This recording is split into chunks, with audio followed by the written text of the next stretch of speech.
नहीं हुआ अगर पार्लियामेंट के अंदर तो दानिश अली को बाहर निकल के उसको जूता से जुतियाना चाहिए था। ये दानिश अली एक पहले नहीं है, वो तो पार्लियामेंट में बोला गया इसलिए लोग समझ गया कि नहीं लोकतंत्र का मंदिर है, वहाँ नहीं बोलना चाहिए। ऐसा डेली मुसलमान ये चीज़ झेलता है। शहाबुद्दीन साहब एक मर्द थे, वो कौम के रहबर थे समझिए। उनको किसी भी तरह का बात या कुछ इस तरह की बात कहा जाता तो शहाबुद्दीन साहब रहते तो पीट भी देते हैं। देखिए पार्लियामेंट एक लोकतंत्र का मंदिर है, जिसको कहा गया है लोकतंत्र का मंदिर। अब आप देखा विदोरी जी ने उनको जी करके बोलने में मुझे शर्म आ रहा, लेकिन फिर भी वो मेंबर ऑफ पार्लियामेंट हैं। तो कहने का मतलब वो दानिश अली जी को अधर्म टिप्पणी किया उन्होंने। अब बताइए, मुझे मीडिया में बोलने में भी शर्म आ रहा है कि कटुआ, मुल्ले, आतंकवादी, उग्रवादी सब कुछ उन्होंने कहा। अगर उस जगह पे थोड़ा देर के लिए आप मान लीजिए उस जगह पर हम लोग जैसा आदमी मेंबर ऑफ पार्लियामेंट रहता तो जूता से खींच के उसको मारते। हम जाके वहाँ पर बेंच से खींच के उसको मार खाने के लायक का वो आदमी है। और वो महोदय जो कुर्सी पर बड़े कुर्सी पर बैठे हुए हैं, वो थोड़ा सा भी कुछ नहीं बोले, उनको तुरंत सस्पेंड करना चाहिए था। ये लोकतंत्र की हत्या हो रही। बीजेपी में जितने भी लोग हैं, जितने मुंडे उतने गुंडे। ये सरकार गरीब, उसके किसान, ये स्टूडेंट, सब के लिए हानिकारक ये सरकार है। उन्हीं के सह पर ये मामूली सा देखिए, ये छोटा जाति का आता है ये विदोरी। लेकिन हुआ क्या कि रविशंकर प्रसाद भी पीछे बैठे थे, एक और मतलब कि एमपी साहब पीछे बैठे हुए थे, सब हंस रहे थे। वो जान रहे थे कि इनका राजनीति चौपट होने वाला, क्योंकि हर बड़ा चाहता है कि ये छोटा कभी न टिके।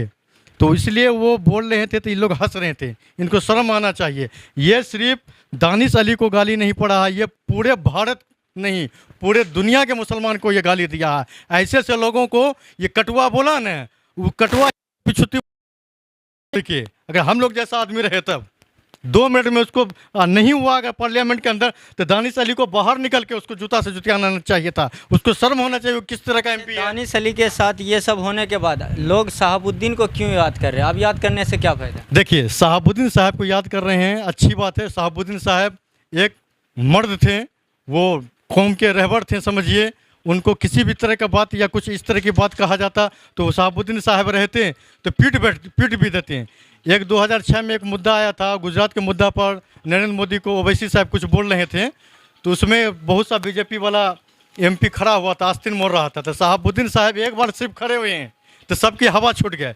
लेकिन मैं कौम को, अपने मुसलमान भाई को, कौम को अपने को ये एक मैसेज देना चाहता हूँ, जो गुजर गया उसको आप याद कर रहे हैं। अभी जो आपके पास है ओवैसी साहब, अख्तरुल इमान साहब, आदिल हसन साहब और उसके बाद इम्तियाज़ जलील साहब, वारिस पठान साहब भी चुप है। चुप होने का कारण बस एक ही को है, आप लोग भी समझ सकते हैं अच्छे से कि मुसलमान ना, मैं मुसलमान आ गया मार दो काट दो, कोई मतलब नहीं। एक बात बताइए, पार्लियामेंट में इस तरीके से बात किया जाता है, कटुआ, मुल्ला या उग्रवादी जो भी, इससे नहीं लगता कि आपको जो छोटे नेता है, जो गली घर के जो नेता है, उसको बढ़ावा मिल रहा है इस चीज़ से? उसको बहुत बढ़ावा मिल रहा है। वो जान रहा है कि बीजेपी के इसमें हम लोग का संरक्षण है। हम जो बोलेंगे कोई मतलब ही नहीं है, कोई मुसलमान कुछ बोलने वाला है ही नहीं, कोई सेकुलर बोलेगा ही नहीं, बोलते चले जा रहे हैं। देखिए आप, रामनवमी के नाम पर चला जाता है मंदिर मस्जिद पे, झंडा फहरा देता है, पत्थरबाजी खुद करके मुसलमान को नाम लगाता है। हर चीज़ तो हो ही रहा, कोई उसका इंसाफ नहीं। इसलिए जान रहा है कि मेरे सर पर मोदी जैसे, अमित शाह जैसे रंगा बिल्ला का हाथ है, इसलिए हमको कोई कुछ नहीं करेगा। इस वजह से सबको तंग किया जाता है। ये दानिश अली एक पहले नहीं है, वो तो पार्लियामेंट में बोला गया इसलिए लोग समझ गया कि नहीं लोकतंत्र का मंदिर है, वहाँ नहीं बोलना चाहिए। ऐसा डेली मुसलमान ये चीज़ झेलता है।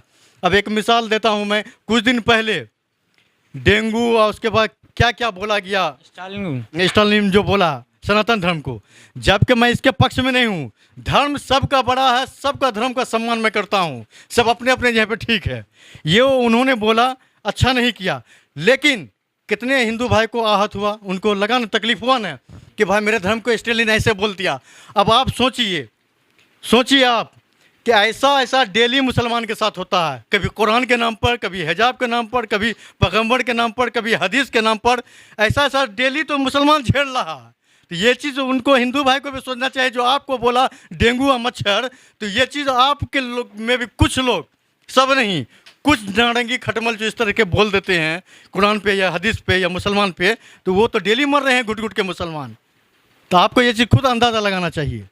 अच्छा, आप एक बात बताइए, जैसे संजय सिंह को सस्पेंड कर दिया गया था कुछ मामला में, तो ये इतना बड़ा बात बोल दिया, तो इसको क्यों नहीं सस्पेंड कर रहे हैं? देखिए, ये हम बताएं ना आपको, इनके पर मोदी जी का हाथ है इसके सर पर। जानती है बीजेपी के फुल बहुमत में हम सत्ता में हैं, इसलिए नहीं किया गया। जबकि यहाँ पर ये था, कानूनन यही तरीका था कि मोदी जी को तुरंत उसको सस्पेंड करना चाहिए था, हटाना चाहिए था सदन से, और दोबारा नया आने का सिस्टम करना चाहिए था कि अब दोबारा ये इसका एंट्री नहीं होगा, इसका टोटल चीज़ छीन लेना चाहिए था, सदस्यता और सब कुछ। जो बोलने वाला है उसका तुरंत छीन लेंगे। और इनके पार्टी में रेप भी करे, चमत्कार बलात्कार सब काम करे। इनकी मशीन है, जितने चोर उचक्के आते हैं इनके पार्टी में आएंगे तो सब एकदम साफ सुथरे हो गए। अक्सर ऐसा होता है कि जो भी बीजेपी में है वो अक्सर गाली दे के यूज करता है किसी से बात करने वक्त, या आप एक डेली हिंद चैनल चलाते हैं जाहिद शेख नाम से, उसके कमेंट बॉक्स में जाइए तो बहुत ऐसा बीजेपी कार्यकर्ता गाली से बात करते हैं, तो इस पर आपका? देखिए, वो बीजेपी कार्यकर्ता नहीं, हम लोग वो बीजेपी का दौर देखा, छोटे ही थे लेकिन इतना तो ज़रूर समझ थी हम लोगों में। अटल बिहारी वाजपेयी का टाइम देखा हम लोग, उस सब टाइम में बीजेपी थी तो इस तरह का नहीं होता था। लेकिन ये गुजराती दंगा का जो 2002 का जो माफिया है, जिसके हाथ खून से रंगा हुआ है, उसके नेतृत्व में सरकार बनी हुई है, वो खुद सरकार है। तो जब वो इस तरह के खुद हैं तो और आपके कमेंट में अगर इस तरह से आता है तो उसमें वो जो भी सही हिंदू भाई होंगे वो कभी गलत कमेंट नहीं करेंगे। वही खटमल सब करता है, जो नारंगी खटमल है ना, वही सब कमेंट आपको करता होगा उल्टा सीधा। जो अच्छे हैं, अभी भी देश में 95% हिंदू भाई अच्छे हैं, जिसके वजह से अभी हम लोग मिलजुल के रह रहे हैं। 5 को कीड़ा मकोड़ा की तरह है जो अभी देश को बर्बाद करने में लगा है। इसी तरह से अगर रहा, अगर सरकार इस पर शिकंजा नहीं कसा तो ज़्यादा टाइम नहीं लगेगा। देखिएगा कि हिंदुस्तान अब भारत। दानिश अली जवाब देंगे क्या? दानिश अली जवाब क्या देंगे? वो तो रो रहे हैं, वो तो मुसलमान के नाम पर कलंक है, उनको भोगड़ बार के रो रहे हैं, गाली दिया, ऐसे किया। मीडिया जब जा रही है, आप जैसी मीडिया जाके पूछती है दानिश भाई कुछ बताएंगे आप, ये ऐसा क्यों हुआ, तो मुंह कान बबूला, आवाज़ नहीं निकल रहा। अब भाई तो कहले आप ही सदस्यता रद्द अपना कर लीजिए, इस्तीफा दे दीजिए आप। लेकिन दानिश अली बोले हैं कि अगर इंसाफ नहीं मिलेगा तो हम इस्तीफा दे देंगे। अरे भाई, तो उसके लिए इंतजार करेंगे। सबसे पहले दानिश अली इसको तो 4 जूता मारना चाहिए था। 2 घंटा के लिए हमको ये वाला पोस्ट दे दिया जाए, सिर्फ ऐसे ही जाके उसको हम भिदुरी करने निकाल दिया, अतरी पहुँचो नहीं तो बोलिएगा इसलिए मेरे कौम को गाली दिया। आप मिनिस्टर को गाली नहीं दिए, आप मुसलमान धर्म को कलंकित किया, गाली दिया है आप। आपको कभी माफ़ी नहीं मिलेगा। अगर कोई माफ़ भी कर देगा तो हम जैसा आदमी माफ़ नहीं करेगा। क्या समझे हैं वो? हम लोग को तो सब पावर नहीं है, पॉलिटिक्स में उतना जान नहीं है, हम लोग उस पोस्ट पर नहीं है, नहीं तो पार्लियामेंट के बाहर खड़े रहते हैं और तमाचा उनको जड़ देते हैं, क्योंकि मेरे कौम को गाली दिया। मुसलमान के ऊपर आरोप क्यों लगाते हैं कि मुसलमान आतंकवाद होता है?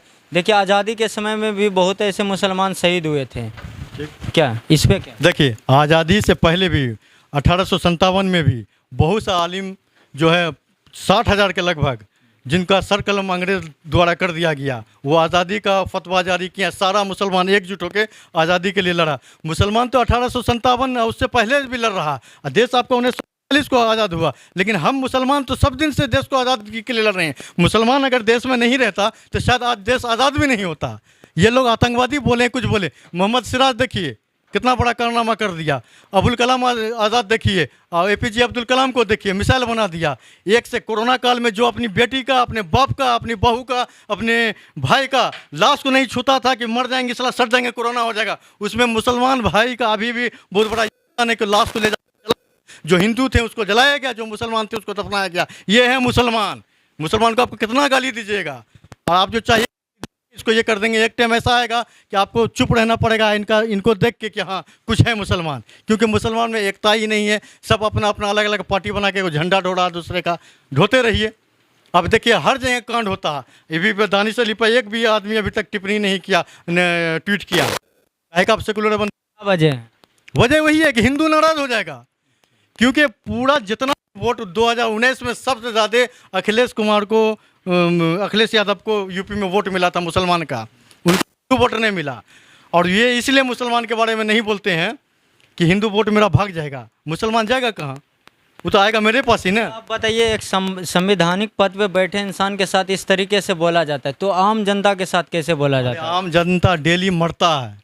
हॉस्पिटल में जाके देखिए, स्टेशन पर जाके देखिए, आप कहीं भी जाके देखिए, डेली उस है। जब MP को एक MP बोल रहा, जब वो इतने अच्छे पद पे है, मेंबर ऑफ पार्लियामेंट में, उसको जब बोल रहा था हम आप कौन खेत के मूली है भाई, ऐसा सा डेली आता जो मीडिया में नहीं आता। डेली इज्जत इस देश में लुटा रहा, डेली लोग शिक्षा के नाम पर मर रहा, डेली लोग पैसा के लिए मर रहा, डेली लोग भूखा मर रहा। आप देश को कहाँ पहुँचा रहे हैं? ये तो सदन का मामला था इसलिए ये चर्चा में चला आया। बहुत सा ऐसा मामला है कि डेली होता है लेकिन लोगों को पता नहीं चलता है। चलिए चलिए, इनकी जो भी राय थी अपनी राय रखी। अगर आपका भी कुछ अपनी राय है तो कमेंट बॉक्स में कमेंट करके ज़रूर बताएं। जय हिंद।